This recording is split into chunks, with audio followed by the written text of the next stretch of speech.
about a guy that is, to me, it's my first knowledge. I don't think if there's anybody else that's been able to beat him out on the newsstand. I think it was 360-something pages, 386 pages. I'm cutting like 25 short of college football preview material that's available right now by going to Amazon.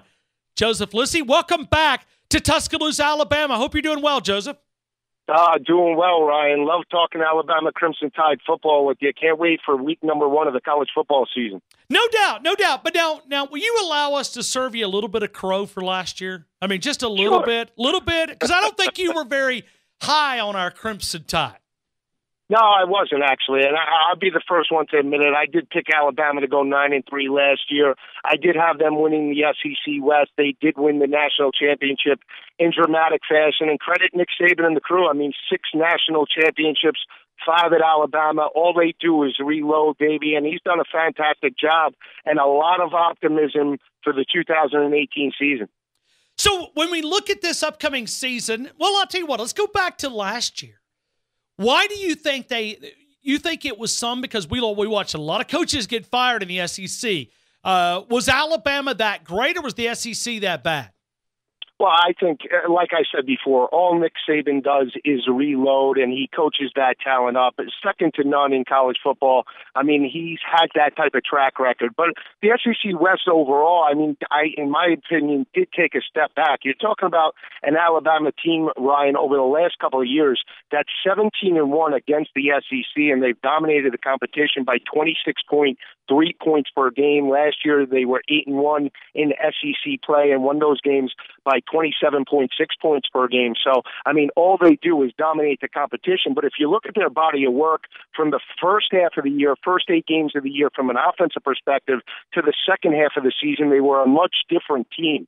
In the first 8 games of the year, they rushed for 298 yards per game, and they won those 8 games by 33.5 points per game. In the last 6 games of the year, minus Mercer, the offense only averaged 170 rushing yards per game, and their average margin of victory was only about 10.5 points against that competition. So they were a much different team in the second half of the year, but they did pull out the national championship, and I think a lot of eyes are on Nick Saban to see if he can win that record 7th national championship with the 2018 team.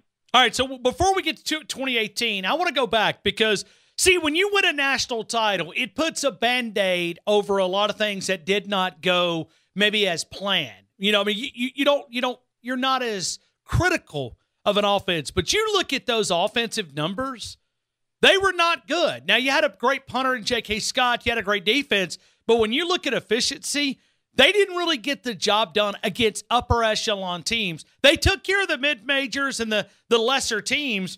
But why did that happen? Why do you think the offense was not maybe as great that it kind of reflected all the talent on the field?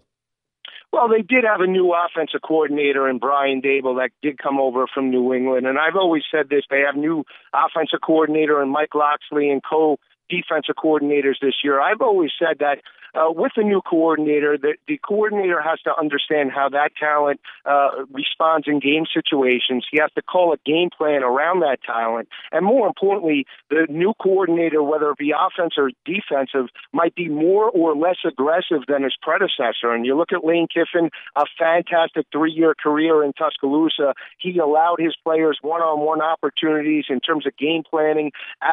Unbelievable for the Crimson Tide. And when you saw Brian Dable last year, he really relied on the running game, and when that teams really responded to that, he had to change it up, and I think that's where you saw the offensive inconsistency last year. So we'll see how it plays out with Mike Loxley, but a lot of pressure on the coordinators to duplicate the success over the last few years. What do you think about the quarterback competition or conversation here in Tuscaloosa? I think you can't argue what Jalen Hurts has done. I mean, 2 losses as a starting quarterback, and he finds a way to get it done. And when we look at statistics, it's not just statistics. It's overcoming adversity, being able to really find ways to win football games offensively and defensively. And that's been the mindset of Nick Saban and the team over the last few years. Maybe not the greatest of talent, 5-star recruits, but they find a way to get it done each and every Saturday. And when you look at Jalen Hurts, he fits that mold. Now, Tua is a different quarterback. He is going to challenge defenses vertically and loosen up opposing defenses with his arm and his ability to make each and every throw. But it is a different type of philosophy that really Mike Locksley has to call in terms of the offensive game plan. And realistically, can they respond in that type of situation? We'll have to see, because quite honestly, I would go with Jalen Hurts. He has the more experience, but now they're coming off a national championship, and the way that they won under Tua, Tua does have the confidence heading into fall camp. So you think Jalen Hurts has a chance to be the quarterback in Tuscaloosa? I think he's a battle-tested quarterback. Is he the best overall quarterback for the team in terms of being able to establish the pass and the run? Probably not. That is Tua, but I like Hurts' ability in terms of being just finding a way to get it done. And when you look at what he was able to do 2 years ago in terms of leading the team to a national championship in his first year, he overcame adversity and found a way to do it. And now the pressure is on Tua. Even though he stepped in relief, it's a different animal when you start the year with the bullseye on your back. Hey, we're talking to Joseph Lisi right now. It is goforthe2.com. How'd you come up with a name like that, man? I like that. Hey, you got to be aggressive in today's college football, Ryan. You always have to go for the two and put the pressure on opposing defenses. So when I played back in high school and I had 1 year of college ball, that's the way I played the game. I'm an aggressive guy and love calling the game of college football. All right, so, Joseph, let's look around and maybe as you look at this schedule, because I'm looking through the guide, I think you mentioned Alabama 139 times in the guide. Out of 386 pages, 139 times the word Alabama appears in your guide. What is the biggest hurdle you think that sets in front of Nick Saban and the Crimson Tide from going back-to-back?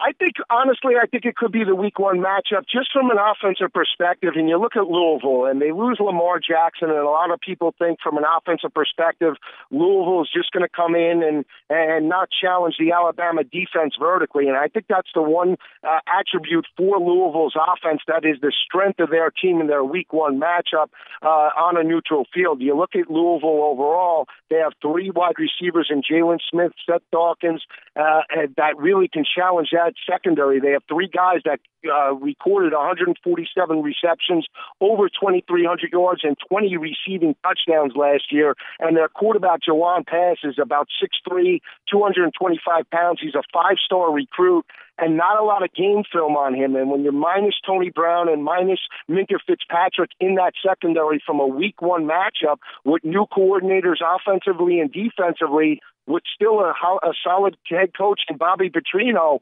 look out for that week one matchup. I think that they can challenge Alabama's defense vertically. Now, Alabama's won 16 straight games, but I still think from an offensive perspective, they pose a threat to Alabama. And then their November schedule, LSU, Mississippi State, and Auburn, two of those three are at home, but it still is a very difficult schedule at the end of the year. So I think those are the four biggest games on their schedule for 2018. So you think even though without Lamar Jackson, with a new quarterback, you think Bobby Petrino and the Louisville Cardinal down in Orlando could challenge Alabama?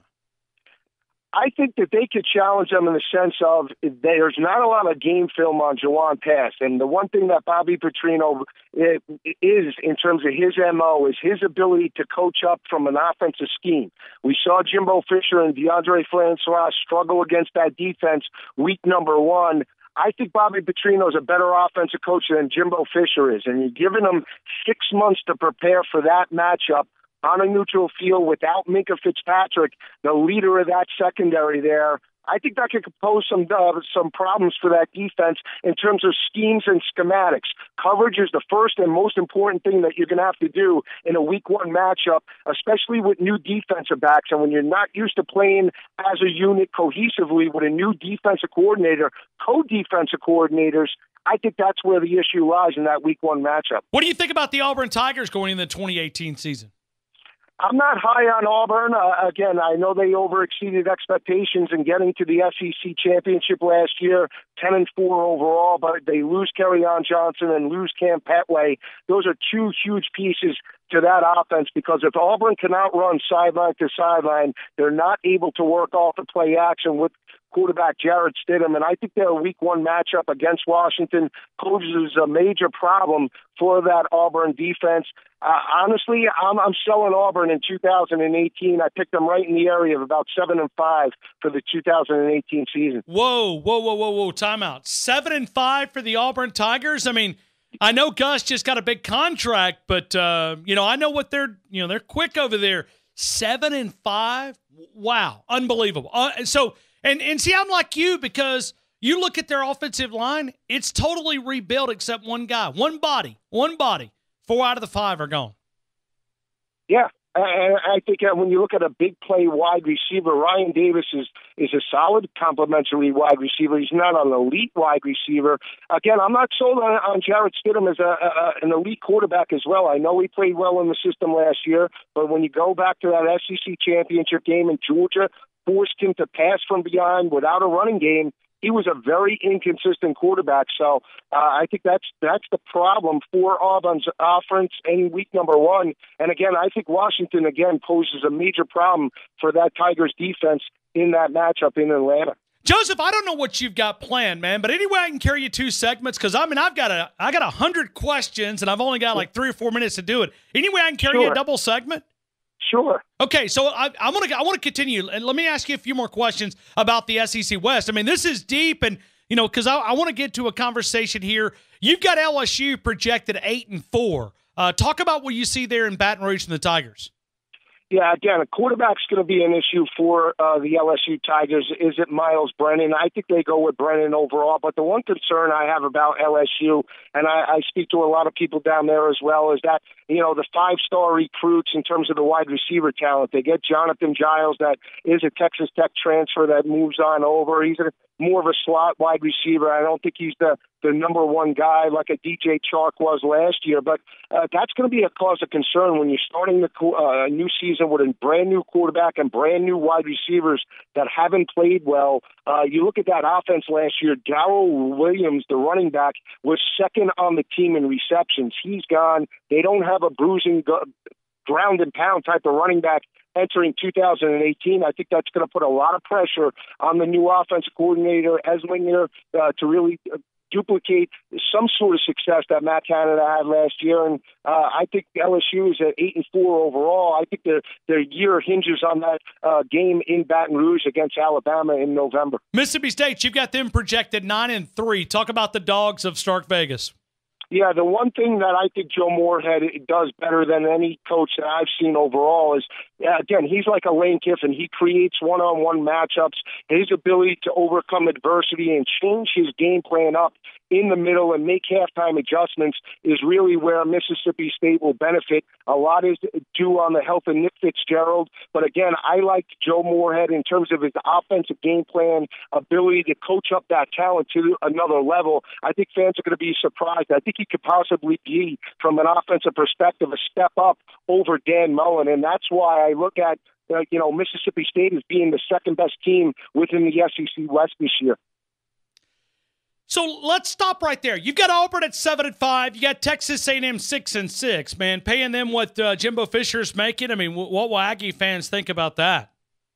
Well, I think when you look at Jimbo Fisher overall, $75 million, he better hit the ground running. I mean, there is no margin of error, and for him to duplicate an 8-4 record like Kevin Sumlin, I don't see any difference in terms of the progression. So he better go 10-2 this year and knock off Alabama and Tuscaloosa if he wants to earn his paycheck. I'll say this about Jimbo Fisher and his progression at Florida State since winning the national championship in 2013. It's been a slow decline, even though he's gotten top 5 talent in Tallahassee. Did not coach that talent up to an elite level. And when you look at the one concern for Florida State over the last couple of years, it has come on the offensive line. And when he takes over Texas A&M, this is an offense that struggled in the second half of the season last year with their running back, Travion Williams.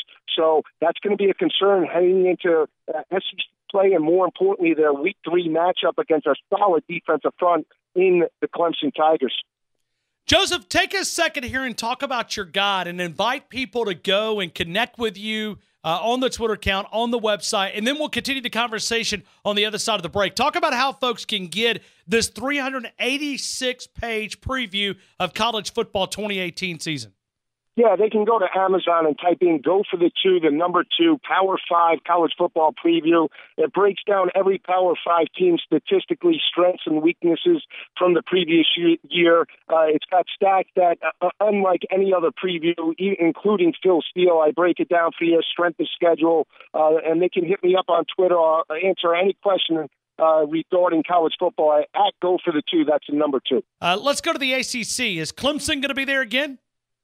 Yeah, I think they will be. I mean, obviously their defensive front is one of the best in the nation. But the one thing that Dabo Swinney and Brett Venables have done, Ryan, is they've recruited eerily similar to Nick Saban in Alabama. And you look at that defense last year, they held opposing offenses to 114 rushing yards per game and, more importantly, 27% on third down conversions, and were tied with USC for first in the country with 46 total sacks. I think they're going to be there. The one thing as well is road record. Over the last 3 years under Dabo Swinney, Clemson is 20-3 on the road, which is an 869 winning percentage. I think they're going to be there for the ACC championship and, more importantly, the college football playoff.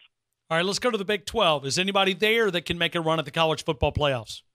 Yeah, I think it's Texas. When you look at their schedule overall, they have the weakest Big 12 schedule of all the teams, 522 winning percentage. They are solidified at the quarterback position with either Shane Buechele or Sam Ehlinger, and that defense as well, 27% on third down conversions, only 106 rushing yards per game in the Big 12. Biggest progression for me comes from year number 1 to year number 2 with a new head coach in Tom Herman there. I expect big things from Texas. I expect them to represent out of the Big 12 this season. All right, going out to the Pac-12, I know that you're very high on the Washington Huskies. I think you've got them 11-1. Let's talk about what Chris Peterson and the guys will bring to Atlanta coming up in about 110 days. Yeah, I think the one thing that they have is they have senior leadership at the quarterback position in Jake Browning. He stepped off last year, only 19 touchdown passes, completed over 63% of his passes, but he's the most polished Pac-12 quarterback entering the year, and they have a big play running back in Myles Gaskin that did rush for more rushing touchdowns than Bryce Love last year. The concern for Washington is the secondary. Over the last 3 games of the year, they allowed well over 300 passing yards per game. That's going to be a concern why I have them on the outside looking in, but I do have them winning the division and going to the Pac-12 championship. So you've also got a USC there from the South. Life without Sam Darnold. What's that going to be like for Clay Helton? Yeah, well, I think SEC fans remember as well back in 1998 when T. Martin took over Tennessee and Peyton Manning couldn't get the team over the hump. T. Martin came in and ran the table, and they won a national championship over Florida State and Bobby Bowden. I think the same could hold true for USC. The one thing I think when you look at is schedule, their combined opponents for 2018 have a combined winning percentage of 509%. That's one of the second lightest in the Pac-12 this year. And when you look at their running back, Stephen Carr, he could possibly be the best running back in the nation. He's coming off a herniated disc surgery, should be ready week number 1, and I think the defensive front will be ready, and that secondary is a very underrated defense there for USC. I expect them to win their division and challenge Washington for a Pac-12 championship. All right, let's go to the Big Ten. Real quick, look at the Big Ten. Who do you see there being possible contenders for the college football playoffs? Well, the only team I see right now that I think is legit will be Michigan because of their defense. Shea Patterson, I think, will be an added dimension to that offense. Michigan's 5 losses last year. They completed less than 50% of their passes, 1 touchdown, 6 interceptions. I expect them to pass first to open up running lanes. And when you look at that defense, they only allowed 26% on third down conversions, 42 total sacks, and more importantly, one of the best secondaries in the nation, only giving up 150 passing yards per game. This is the year for Jim Harbaugh. I expect them to compete for a Big Ten title and, more importantly, a college football playoff appearance. All right, so going to this gambling, the Supreme Court ruling yesterday, thoughts on what the Supreme Court did by legalizing it, removing the federal mandating, putting the power back in the states? Yeah, I think it's something that's been a long time coming. I mean, there's been gambling on professional and collegiate sports in Nevada for years now. I don't think it'll affect the integrity of the game, and more importantly, I think it'll bring more eyes to the game in terms of legitimacy, and more importantly, will bring more fans to the game of college football, especially on the East Coast. I've lived here my whole life, and I'm the biggest college football fan you'll ever see. But more importantly, I'm a dime a dozen when it comes to the New York perspective. Now that we have sports gambling over here in New Jersey, expect more media and more fan attention to the great game of college football. You know, I was looking through this guide, 386 pages, and I want to encourage people to go to Amazon, type in Go for the Two College Football Preview. But I think I found a misprint here, Joseph. I'm looking at the top 4 college football playoff teams. You've got Clemson, you've got USC, you've got Texas, you've got Michigan. That means no Alabama in the college football playoffs, right? Well, I think this is the year the SEC is on the outside looking in. Unfortunately, I do have Georgia and Alabama clashing in the SEC championship. I think Nick Saban and the crew will get there, but I think it's a very difficult year. Like I said with the coordinators, Alabama's proved me wrong in the past, but I am picking them to win the West, but just not make the college football playoff in 2018. So you've got them 10-2. So who are the 2 losses?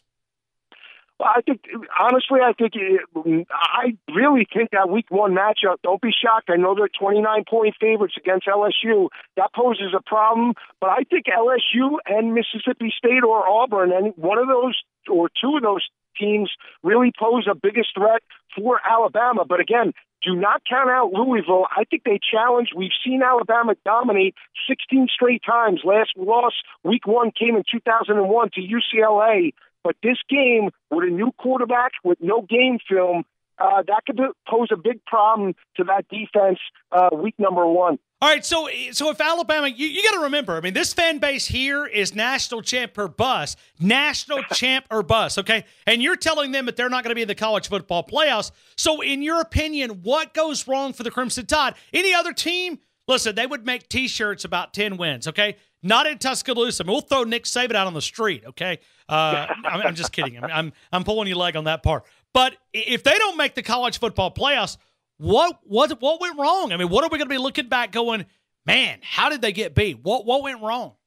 I think when you look at Alabama, it's just expectations. It's very difficult for the best of teams to duplicate perfection each and every year. And basically, that's what we're expecting out of Alabama, 12-0, 11-1 each and every year. And even though they get top 5 talent and Nick Saban does the best job in college football and coaching that talent up, they're still kids.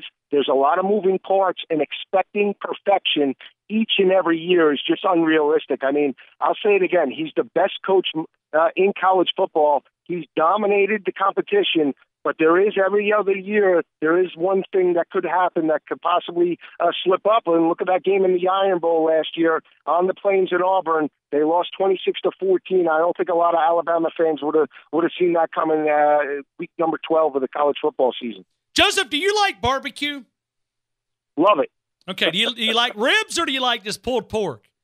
I love it all. I love barbecue. Anything you want to make for me, I'm game. Okay, but no. See, man, in the spirit of this latest Supreme Court ruling, what's the food up there? What's the number one thing? I mean, barbecue is what we do in the South. Okay, we got a place called Dreamland. It's been around since 1958, and I mean, in the spirit of what we did yesterday, I mean, I'll say this: if Alabama's not in this college football playoffs, I'm going to ship you some ribs. I'm that confident. I mean, what could you do in trade if Alabama's there? Well, here on the East Coast, I'm Italian, so we do meatballs. So I'll ship you a stack of meatballs from my favorite Italian restaurant. Okay. We'll have that on the table. Week 12, week 13 after the SEC championship game. Yeah, I literally wrote down a question, and I mean, maybe this is the arrogance in Tuscaloosa, but I literally wrote down Alabama and the field on winning the national title. And forget about the field, forget about national title. You don't even have them in the college football playoffs. I mean, I got to put some barbecue ribs, man. I mean, this calls us for one of those, doubling down here a little bit. Without a doubt, Ryan. And I'll tell you this: I'm not a Bama hater. I grew up loving Alabama. Chris Anderson, number 33, 1990, the leading rusher for the team, is my all-time favorite Alabama running back. I grew up watching guys like Freddie Kitchens, Dennis Riddles, Lemansky Hall. Salim Rashid, Brooks Daniels, Baron Wortham. I love Alabama football growing up. I just have to call it like I see it. I try not to be objective. I try to be as objective as possible in terms of breaking down the numbers, because at the end of the day, it is a business, and we want to be right and have to look at it from what it is. And again, expecting perfection out of Alabama each and every year, even though they've done it, to me, is unrealistic expectations, especially since you start the year with a new offensive and defensive coordinators. So one more time, man, you got Alabama 10-2 out of the college football playoffs, not going to win a national title, not even going to make college football playoffs. Man, this is going to be depressing in Tuscaloosa.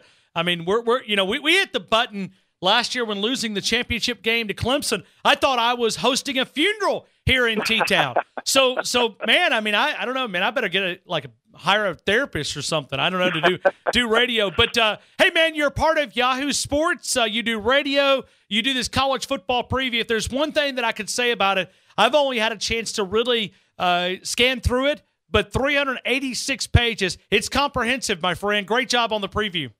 I appreciate it. Love the show and love the Crimson Tide and love talking college football with you. All right. Thanks, man. Barbecue ribs or meatballs? You got it. Thanks, Joseph. Have a good one, man. You too, my friend.